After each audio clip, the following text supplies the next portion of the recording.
आचार। आचार मानव जीवन में आचार की बड़ी आवश्यकता है। आचार से पतित तो मनुष्य नहीं, पशु से भी गया गुजरा है।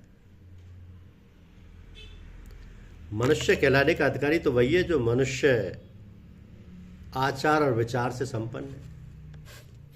मन में राग द्वेष आदि का ना रहना ही सच्चा आचार है। बाहर की पवित्रता भी तो भीतर यानी अंतःकरण की शुद्धि को बढ़ाने के लिए ही है।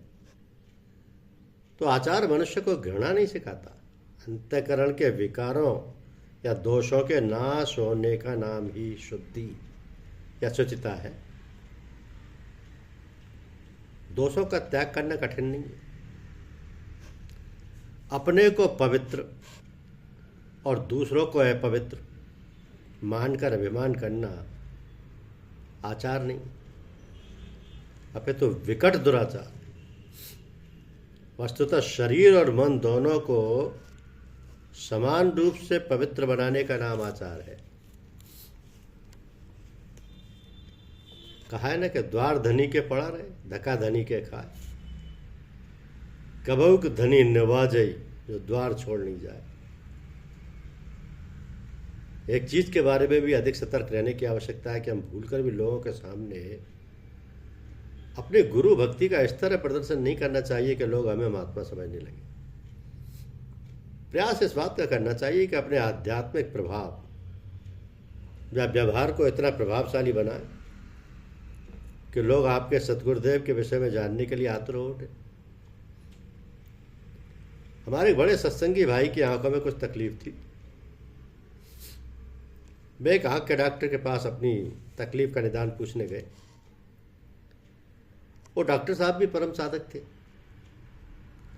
उन्होंने भाई साहब से एक सपाट प्रश्न कर दिया कि श्रीमान ये बतलाइए कि ये आपकी आंख किसने बनाई है,